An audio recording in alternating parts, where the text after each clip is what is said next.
nosso Deus e Pai de nosso Senhor e Salvador Jesus Cristo.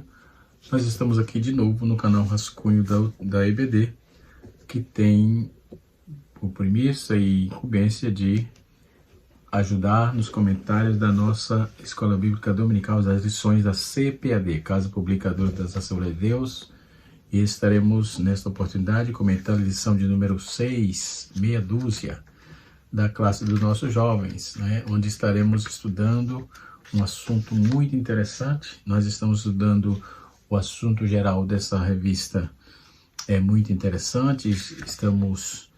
Falamos sobre a fé cristã, sobre Deus da Bíblia, depois sobre a martirologia, depois sobre salvação, depois a santificação, que é uma parte da salvação. A salvação é um compêndio, Tem a salvação, justificação, regeneração e santificação. Salvação, depois de salvo você é justificado, depois regenerado e depois santificado, E nesta oportunidade estaremos comentando um assunto interessante. O nosso tema geral é o padrão bíblico para a vida cristã, caminhando segundo as Escrituras, segundo os ensinos das Escrituras Sagradas, E a lição de número 6 vai nos falar sobre o cuidado com o corpo, a realidade do corpo. Esse cuidado com o corpo é a matéria chamada mordomia cristã, e na mordomia cristã nós temos aí a mordomia do corpo. O que é mordomia do corpo? O que a Bíblia diz sobre cuidar do corpo? O que é esse cuidado com o corpo? A realidade, o tema da lição de número 6 é a realidade bíblica do cuidado do corpo. Mas o que é essa mordomia? A lição propõe os objetivos: saber que Deus nos criou seres sexual, conscientizar também do perigo do mau uso do corpo e da sensualidade, E compreender qual é o propósito da sensualidade humana, Para tanto, eu quero fazer indicação aqui de um livro. Esse livro aqui é muito interessante. O comentarista bebeu dessa fonte também aqui, do pastor Douglas, Uma lição do um trimestre desse passado aí, onde estivemos estudando aí um assunto interessante em 2023, E outro livro que eu quero indicar para essa temática, tem outros, mas esse aqui é muito bom, ele é bem sintetizado, de Nancy Pearcey. Tem outro livro aqui, A Verdade Absoluta. Nancy Pearcey está guardado aqui em algum lugar, É um livro de material pós-modernidade, de ética, e muito interessante. E ela vem trazendo Ama Teu Corpo, É um livro sem comentário, É tanto que Robert George, da Universidade de Princeton, ele faz uma recomendação importante aqui. Ela faz um contraponto da cultura do fragmentada ao ser humano criado à imagem de Deus, Ela escreveu A Verdade Absoluta, um livraço, da nossa CPAD também, um excelente livro, tá certo?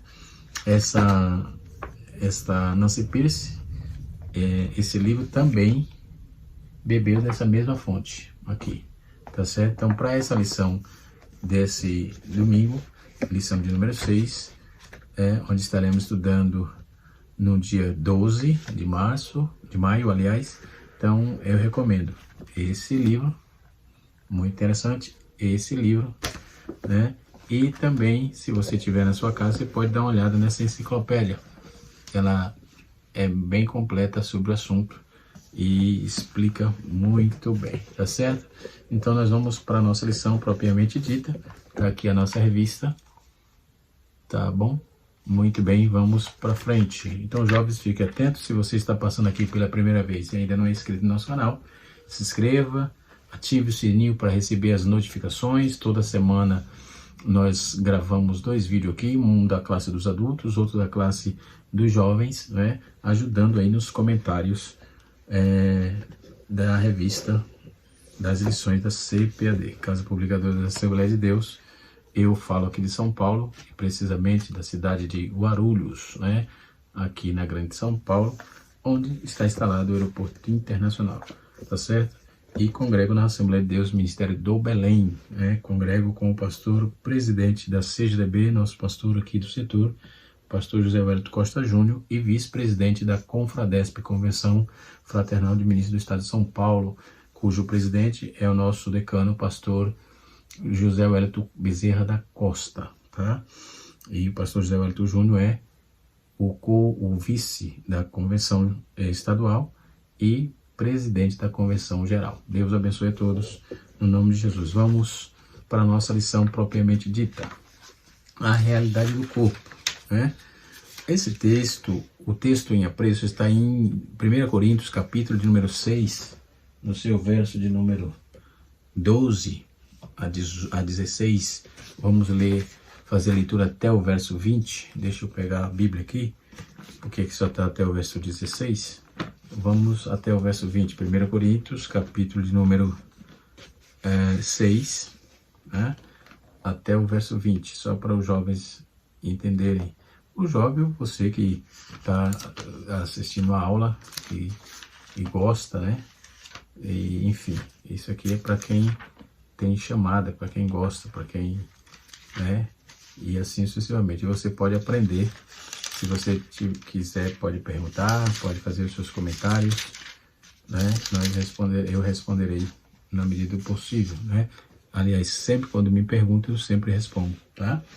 Tranquilo, vamos lá. Capítulo 6, versículo 12, está escrito assim, o epígrafe do texto já nos aponta assim, ó, a sensualidade é condenada.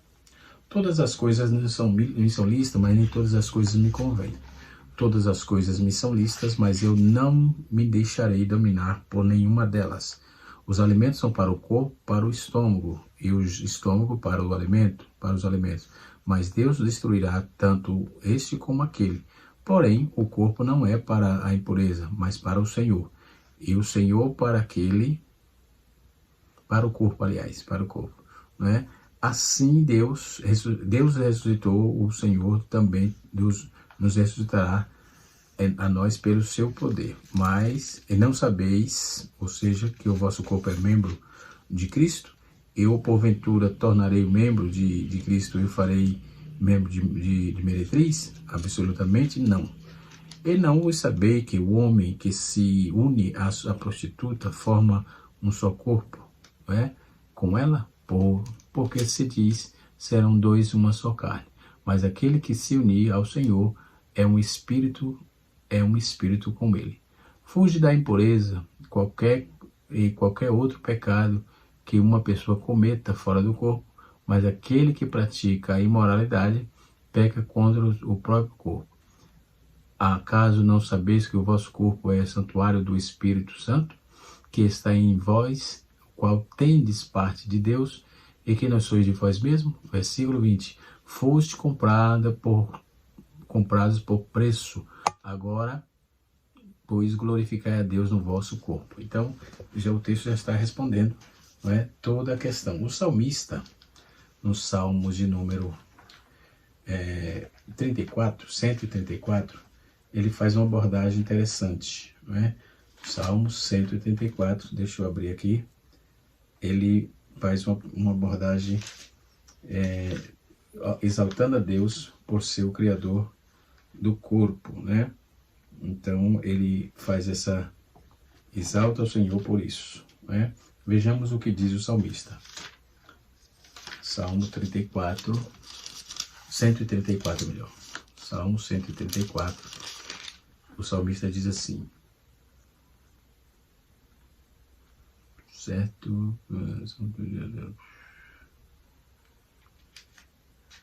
Deixa eu confirmar se é Salmo 34 mesmo, para que eu não possa cometer uma arbitrariedade. Salmo 139, não é Salmo 134 não. É Salmo 139, o versículo de número 14. Pronto, Salmo 139, verso 14, está escrito assim. Vamos ler. Ok? 139, 14. Acabei de achar aqui. Vamos lá. Graças te dou, visto que por modos assombrosamente maravilhosos me formaste. As tuas obras são admiráveis e a minha alma sabe muito bem. Isso o salmista se alegra e exclama essa maravilhosa frase. Então, Deus é o criador do corpo humano. É isso que o salmista está dizendo. E o texto que nós lemos aqui em Coríntios, que é o texto bíblico em classe aqui da lição, texto basilar da lição, nos aponta para essa questão. Então, podemos ver, Deus é criador do corpo humano e a Bíblia diz, eu te louvarei porque de um modo tão maravilhoso e admirável fui formado.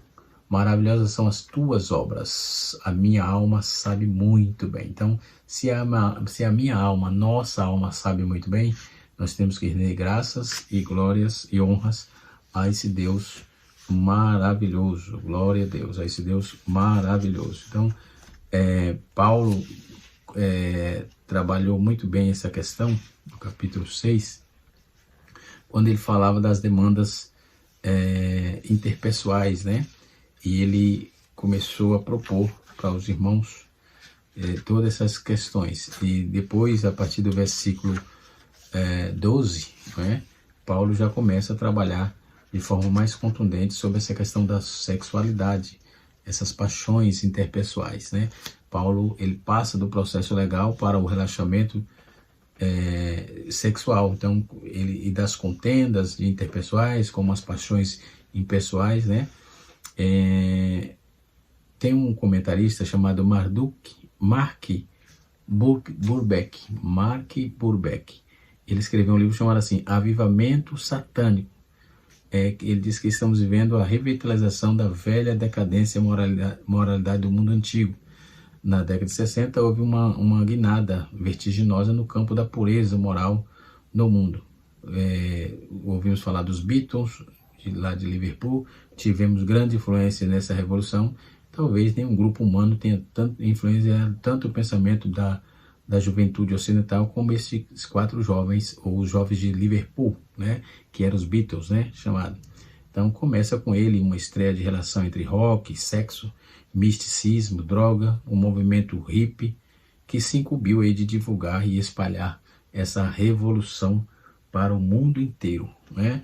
E a juventude estava revoltada e vivendo uma grande ressaca, né? Os pais estavam partindo para o campo de batalha, querendo se enriquecer, encantado com os bens de consumo, e já não tinham mais o tempo para os filhos.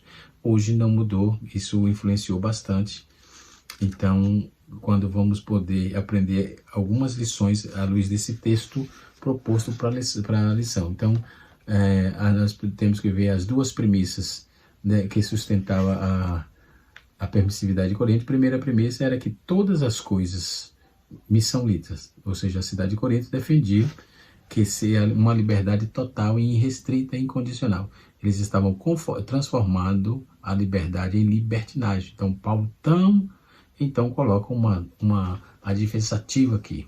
Ele usa mas um porém, isto porque era uma sociedade, para a igreja de Corinto, todas eram lícitas, todas essas problemáticas eram lícitas. A segunda premissa era que o alimento é para o estômago, assim como o sexo é para o corpo. Então, a máxima da igreja de Corinto, para incentivar a imoralidade da igreja, era o seguinte: o alimento para o estômago, sim, assim como o sexo para o corpo. Mas Paulo ensina, o alimento são para o estômago, e o estômago para o alimento, mas Deus destruirá tanto este como aquele, né? Porém, o corpo não é para a impureza, mas para o Senhor, e o Senhor para o corpo. Capítulo 6, versículo 13 de 1 Coríntios. Então, os coríntios pensavam assim, com um apetite natural, o corpo precisava de alimento, mas também de sexo. Era um desejo natural que precisava ser satisfeito, né? Hoje, nessa libertinagem que vivemos, nós temos problemas graves, né? Vejamos aí as premissas verdadeiras que desafiam a santidade do sexo. Aí nós vamos ver duas verdades interessantes dentro desse texto. Primeiro, é que aqueles compromissos deles, a primeira desse texto é que o compromisso da Trindade com o nosso corpo, porque ele é templo, nosso corpo é templo do Espírito Santo. Então é uma coisa assim, espetacular, fantástica. E Paulo vai fazer a abordagem, ele diz que o próprio Deus, Pai, está comprometido com o nosso corpo, porque Deus criou o nosso corpo, também o ressuscitará. 1 Coríntios capítulo 6, versos 12 e 14. Então, dentro da filosofia grega, não dava nenhum valor ao corpo. O corpo era apenas a prisão da alma. Por isso, os gregos pensavam que tudo aquilo que você faz com o corpo não conta. Paulo, porém, rechaça essa ideia dessa filosofia grega e diz que Deus criou o corpo é tão importante para Deus que ele vai ressuscitá-lo. Então, esse corpo tem uma origem e tem um destino. Então, outra verdade que Paulo aborda, a segunda grande verdade é que Paulo destaca aqui o elevado propósito divino para o nosso corpo. Então, Deus tem um propósito para o corpo humano. Deus criou o corpo humano com um propósito. Tem um comentarista chamado David Prior, ele menciona 5 fatos preciosos sobre o corpo. Primeiro, o propósito do corpo no Senhor. Paulo afirma que o corpo não é para a impureza, mas para o Senhor. Então, o Senhor para o corpo. Então, o propósito de Deus para essa questão é que de Deus ter nos dado um corpo é para que você possa viver para Cristo, para Jesus, para o Senhor, e servir ao Senhor por intermédio do seu corpo. Aí David Prior ele aponta aqui a ressurreição do corpo no Senhor. Para os coríntios, Deus não dava nenhuma importância ao corpo. Isso era a visão de Corinto. A interação do corpo com o Senhor. Então o corpo tem que se interar com o Senhor. Nosso corpo é membro de Cristo. Você não pode unir um membro de Cristo a uma meretriz. Isso é um problema. Outra situação é a habitação do corpo pelo Senhor. Então veja bem, o Senhor vai ressuscitar o corpo, ressuscita o corpo. O Senhor faz a interação com o corpo. E o Senhor habita no corpo, o corpo é habitado pelo Senhor, capítulo 6, verso 19. Então, o nosso corpo é santuário do Espírito Santo. Tudo aquilo que não é digno do santuário de Deus, não é digno do seu corpo. Então, entendendo isso. Outro ponto importante é que a redenção do corpo pelo Senhor. Outra situação, nós vamos observar. Então, 5 pontos importantes aqui. A redenção, a ressurreição do corpo, a interação do corpo com Cristo, a habitação do corpo pelo Senhor e a redenção do corpo pelo Senhor. Esse fato é um fato assim interessante. São 5 fatos muito importantes, porque o próprio Senhor, o propósito do corpo no Senhor, Paulo vai dizer, a ressurreição do corpo no Senhor, a interação do corpo pelo Senhor, ou no Senhor, e a habitação do corpo pelo Senhor, e a redenção do corpo pelo Senhor. Então o Senhor está constantemente ligado ao nosso corpo. Então não pode haver nenhuma anomalia. Quem está fazendo isso vai ter problema exatamente com o Criador do corpo, que é Deus, ok? E nós vivemos numa sociedade vivendo atos totalmente... Tem gente fazendo coisas horrendas, absurdas. Recentemente, nesse final de semana passado, nós vimos aí, está nas redes sociais para todo mundo ver, que uma cantora que se diz famosa aí, fez atos assim libidinosos, escancarados, sexo escancarado em um show que ela fez aí, enquanto os nossos irmãos e a sociedade do estado do Rio Grande do Sul passando por dificuldades, e tem gente se esnobando nesses atos libidinosos. Deus não se deixa escarnecer, ok? Na revista, o tópico de número 1 fala assim: Deus nos criou seres sexuais. A criação divina, por exemplo, nós temos o subtópico 1, subtópico 2 e subtópico 3 do primeiro tópico. Depois nós temos o segundo tópico, que temos o subtópico 1, o subtópico 2 e o subtópico 3. O segundo tópico diz assim: o perigo do mau uso da sexualidade, Esse livro, Ama Teu Corpo, trabalha muito bem essa proposta, combatendo, claro, esses atos libidinosos no corpo, Então, depois do tópico de número 3, vai nos tratar assim, o fim da sexualidade humana. E depois tem 2 subtópicos, tá certo? É isso que está escrito na nossa lição. Vamos para a aula propriamente dita. Né? Então, observando bem essa questão do que a Bíblia fala sobre o corpo, né, nós vamos ver a questão de Romanos capítulo 12, verso 1, diz assim, ó: Rogo, pois, irmãos, pela misericórdia de Deus, que apresentei o vosso corpo em sacrifício vivo, santo, que é agradável a Deus, que é o vosso culto racional. No sentido espiritual, nosso corpo pertence a Deus e é considerado o seu templo, né? Diz o texto em 1 Coríntios capítulo 6, verso 19 a 10, como nós já lemos na leitura bíblica, a leitura bíblica em classe. Não sabeis vós que o vosso corpo é santuário, ou seja, templo do Espírito Santo, que habita em vós e que possui, que é da parte de Deus, que vós não sois de vós mesmo? Não é nosso mesmo, é de Deus, porque foste comprado por preço. Glorificai, pois, a Deus no vosso corpo e no vosso espírito, os quais pertencem a Deus. No sentido físico, o nosso corpo pertence ao nosso esposo e à nossa esposa, para quem é casado, obviamente. A Bíblia diz em 1 Coríntios 7, versículo 2 a 4, mas por causa da impureza, cada um tem sua própria esposa, e a cada um o seu próprio marido. O marido conceda à esposa aquilo que lhe é devido, não é? E também, semelhantemente, a esposa é o seu marido. A mulher não tem poder sobre o seu próprio corpo, e sim o marido. E também, semelhantemente, o marido não tem poder sobre o seu próprio corpo,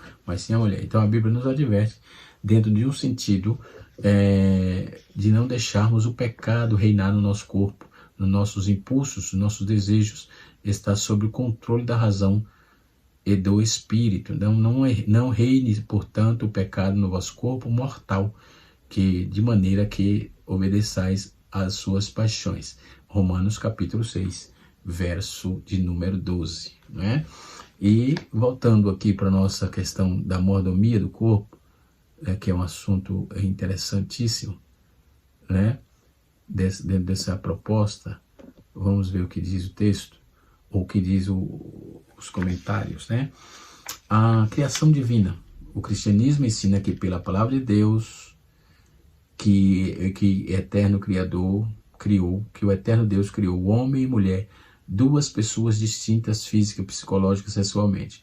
Homem e mulher são diferentes entre si, mas complementares, criados para viver em harmonia e respeito mútuo. Notamos assim que a decisão divina de fazer somente 2 sexos foi suficiente. Então não tem terceira via, é só 2 sexos. Pronto. As outras coisas é libertinagem, é atos libidinosos. Não tem o que fazer, está na palavra de Deus, está na razão, está na sociedade, é isso que tem e é isso mesmo, tá certo? Mas, como diz Nancy Pierce, tem gente que não se ama, diz que não se ama, não se conforma no seu corpo que tem. Peraí, então não é gente. Se for gente, tem que estar feliz, porque você não era nada, de repente Deus o criou, permitiu que seu pai e sua mãe o tivesse, e você veio ao mundo como um ser humano perfeito, e a Bíblia diz que quando criou viu tudo que era bom, e agora você não presta. E a Bíblia diz que nós somos a imagem e semelhança de Deus. Agora, quem errou não foi Deus. Isso está claro, né? Então, Deus fez 2 sexos, porque foi suficiente para que a raça humana pudesse obedecer o mandamento divino de dominar e povoar a terra, né? Então, somente 2 sexos Deus criou, homem e mulher, fez macho e fêmea, está escrito em Gênesis 1, versículo 27. O Eterno limitou, em sua sabedoria, quaisquer outras formas de arranjo biológico sexual, ordenado que as mulheres nascessem com cromossomo X e os homens com cromossomo XY. Ou seja, a ciência comprova que o sexo é determinado antes mesmo do nascimento, que se nasce o homem ou nasce a mulher. Então, sendo, portanto, compatível com a Bíblia e a ciência, o pensamento, eles batem, né? Então, o pecado de Adão e Eva não foi relacionamento sexual. Isso é um fato, de forma distorcida. A quem imagine que o pecado inicial do homem, que o homem pecou, fosse expulso do paraíso, do jardim, do Éden, foi o sexo. E a palavra de Deus é bem clara, mostrando que Satanás não tentou o casal nessa área, e sim despertou o desejo de serem como Deus. Capítulo 3, versículo de 1 a 7. Então não foi o sexo o problema de Eva e Adão. O sexo não tornou o homem humanos pecadores, não tornou os humanos pecadores, sim o ato de esquecer de que Deus e desobedeceram. Esqueceram de Deus e desobedeceram. Então essa é a razão dos fatos, né? Outro ponto importante que devemos aqui abordar, isso está muito claro dentro desse livro, e o comentarista bebeu da fonte, né? Nós vamos ver aqui um ponto importante. Por exemplo, transgênero e transexualidade. Para os sexólogos, a orientação sexual de uma pessoa é definida de acordo com o gênero quem se identifica por qual gênero que sente atração sexual, a saber, nós temos heterossexual, quando a atração é pelo gênero oposto. Nós temos o homossexual, quando a atração é pelo gênero atração é pelo mesmo gênero. Nós temos o bissexual, quando a atração é por ambos os gêneros. Nós temos o assexual, quando inexiste atração por gênero algum. E nós temos o pansexual, quando a atração não depende de gênero. Além dessa categoria, existem pessoas que se denominam não binários, que não se encaixam em nenhum gênero, nem masculino, nem feminino. Então ele se diz não binário. Então não é gente. Com essa classificação, não se fala mais em sexualidade no singular, mas fala em sexualidades no plural. Ou seja, ainda a diversidade sexual nesse diapasão, e a orientação sexual passa a referir-se à atração do efetivo sexual por alguém de qualquer sexo, de qualquer gênero das pessoas. Considera-se que a prática heterossexual não é a única sexualidade possível. Não é o que a Bíblia nos apresenta. Ponto. Isso é determinante, né? E nem toda pessoa é totalmente cisgênero, nem o cenário tal qual as demais pessoas. Um transgênero pode ser bissexual, heterossexual, homossexual, dependendo aí do gênero que adotar, do gênero com relação ao qual se atrai ou relaciona-se efetivamente sexualmente, né? Tem uma moça chamada Jaqueline Jesus, e ela tem um livro, e ela aponta que pessoas transexuais geralmente sentem que seu corpo não está adequado à forma como pensam, ou como se sente, ou como quer. Ou seja, isso adequa ao seu corpo a imagem de gênero que tem de si. Isto pode se dar por várias formas, desde o uso de roupa, passando por tratamentos hormonais e até procedimento cirúrgico, né? Para que a pessoa transexual imprescindivelmente viver integralmente, exteriormente, como ela é por dentro, ou seja, na aceitação social ou profissional do nome pelo qual se identifica. Então Deus, na visão desse povo, a orientação da identidade de gênero, de Jaqueline Jesus Gomes, né?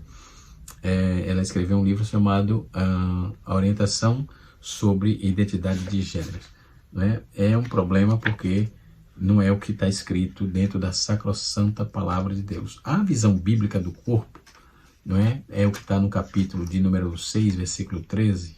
Deus criou o homem para o louvor da sua glória, não é? A criação do ser humano e a origem da raça humana. Nós vamos ver isso também na nossa declaração de fé. Tem essa tratativa, não é? E nós vamos observar que a constituição do ser humano, não é? Ela inteira, Deus faz parte de toda ela. Deus faz parte dessa criação, tá certo? E corrobora com a natureza humana e consiste em tudo. Então, corpo ou carne, né? Chamada também de homem exterior, é uma parte interna denominada homem interior, composta de espírito e da alma, ok? Essa constituição humana é denominada tricotomia, isto é, 3 substâncias, espírito, alma e corpo.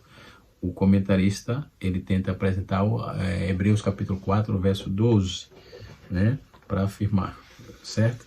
E podemos ver isso também no Manual do Pentateuco, um livro da CPAD de Vitor Hamilton, um material muito interessante também, não é? Esse material não está aqui, né? Eu tenho ele, mas está emprestado, tá certo? E nós vamos observar toda essa constituição do corpo humano. O perigo da prostituição, segundo o perigo do mau uso do corpo e da sexualidade. Prostituição, a palavra nos faz sérias advertências, eu estou já no segundo tópico, contra a prostituição. Tal prática era comum entre os povos que não serviam a Deus. Com o tempo se passou, essa é a prática entre hebreus das suas referências sobre a prostituição e suas consequências. Aí vamos ver que os hebreus saíram do Egito e passaram pela terra de Moabe, e os reis dos moabitas contratou Balaão para lançar maldição contra o povo de Deus. Mas por mais que se tentasse, o guerreiro foi impedido pelo Eterno de exercer o seu ofício, mas não muito tempo depois, o povo do Senhor foi atacado por uma praga, e essa foi a consequência do conselho de Balaão, né? Depois nós temos o aborto, né?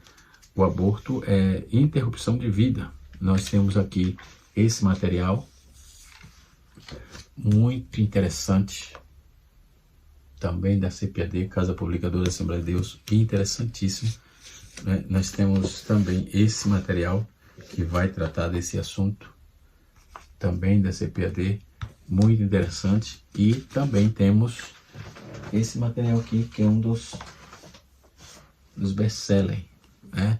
Ética Cristã, de Norman Geisler, né? Que também vai tratar desse assunto de uma forma muito abrangente, muito clara, claro, defendendo sempre o cristianismo, né? A fé cristã. Então, o aborto é a interrupção de gravidez que traz a morte da criança. Nós somos ferrenhamente contra o aborto. Esse tipo de morte é conhecida desde os tempos antigos, e Jó menciona em seus dias o aborto oculto, onde as crianças estavam no ventre e jamais viriam à luz. Jó capítulo 3, versículo 16.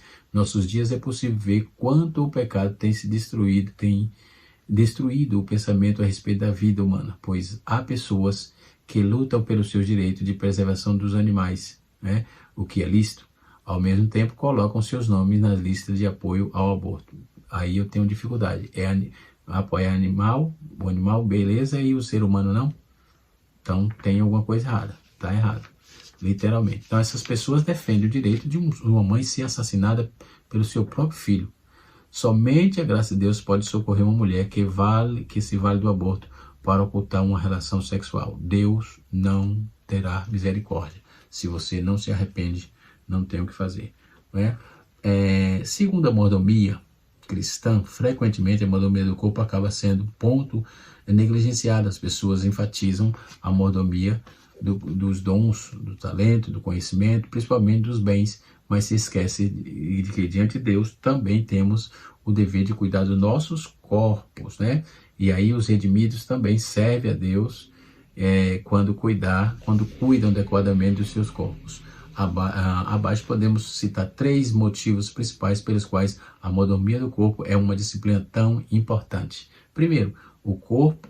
Deus é o criador do nosso corpo, conforme já vimos, capítulo 1 de Gênesis, versículo 26, quando diz: façamos o homem a nossa imagem, a nossa semelhança. Em primeiro lugar, a mordomia do corpo é importante porque o nosso corpo foi criado por Deus. Não somos aí resultado de um processo evolutivo, de um fruto do acaso. Na verdade, nós somos o resultado, né, do conselho de Deus. Façamos o homem conforme a nossa imagem, conforme a nossa semelhança, né? Então, o homem foi criado por Deus como uma parte imaterial e outra parte material, tá? Ambos, essa parte imaterial veio de Deus, que é o fôlego de vida, o Ruach, o Nefesh, né? E ambos formaram aí uma total unidade. Ou seja, às vezes enfatizamos a importância da parte material, enfatizamos a parte material e desprezamos a parte material do corpo. Muita gente acaba repetindo o erro do antigo pensamento grego de que é espiritual, de que o que é espiritual é bom e o que é imaterial é ruim. Porém, Deus nos criou como uma unidade perfeita, tanto com o aspecto espiritual quanto com o aspecto material. Então, toda a honra, toda a glória é dele, né? Outro ponto importante é que Deus nos criou, nos cuidou, Deus cuidou de redimir o nosso corpo, né? Outro ponto importante é que o nosso corpo é morada de Deus e para a sua glória. Outro ponto importante é que a mordomia é um mandamento bíblico, né? E assim temos que cuidar do nosso corpo, tá certo? Isso que está na nossa lição é uma base da mordomia do corpo, muito interessante, né? Onde podemos observar que o nefesh é traduzido como corpo por 4 vezes, segundo a sua tradução mais comum. Ela aparece como alma em 428 vezes e vida, ela aparece como vida também 119 vezes. Então a palavra bazar, que carne, seja mais aproximada da distinção entre o corpo e o espírito. No Novo Testamento, o termo corpo no grego é soma, normalmente identificado a parte exterior do ser humano. Então a palavra carne, que é sarkes, e quando se refere ao homem físico, aí inclui a sua dimensão exterior, tá certo? Em Lucas capítulo 24, versículo 39, Atos 2, versículo 31, tá certo? Então, o destino eterno dos que rejeitam a Cristo, esse é um problema que nós estamos aí, no fim, o terceiro tópico é o fim da sexualidade humana. Primeiro, a glorificação, na eternidade homens e mulheres não terão sua sexualidade, pois não precisa dela lá. Certa vez, um grupo de saduceus, homens que não acreditavam nessa ressurreição, cercou Jesus e trouxe uma questão muito capciosa. E eles disseram assim: um homem e uma mulher se casarem e o homem morreu algum tempo depois. Segundo as leis de Israel, a viúva deveria se casar com o irmão subsequente do morto para gerar pelo menos um filho, né? A fim de que a memória do morto pudesse ser passada de geração seguinte. Mas a história contada pelos saduceus, o segundo homem se casou com a mulher, mas também morreu. E os seus irmãos que somavam, os irmãos dele que somavam todos 7 homens, por fim a mulher também morreu. De quem ele seria a esposa na eternidade? Mateus 22, versículo 23 a 33. Essa história, essa pergunta está em pauta, não é? Então, por mais essa história que tentasse deixar Jesus em uma situação difícil, não é? Jesus respondeu que eles erravam não conhecendo as Escrituras e nem o poder de Deus, tá certo? E o destino, o subtópico de número 2 do tópico 3, é assim: o destino do eterno dos que rejeitam a Cristo. Da mesma forma, haverá um destino para os salvos em Cristo, cujos os corpos serão transformados e glorificados. E os que não receberam a Cristo nem foram salvos, nem serão ressuscitados, não foram salvos, serão ressuscitados, mas para vergonha e desprezo eterno. Que Deus em Cristo nos abençoe, que o Espírito de Deus continue trabalhando, falando e confortando e ajudando os nossos corações para fortalecermos mais no Senhor. Deus abençoe o canal Rascunho DBD, ensinando para transformar vidas. Não esqueça de deixar o seu like e se inscrever no canal. Deus abençoe a todos, no nome de Jesus.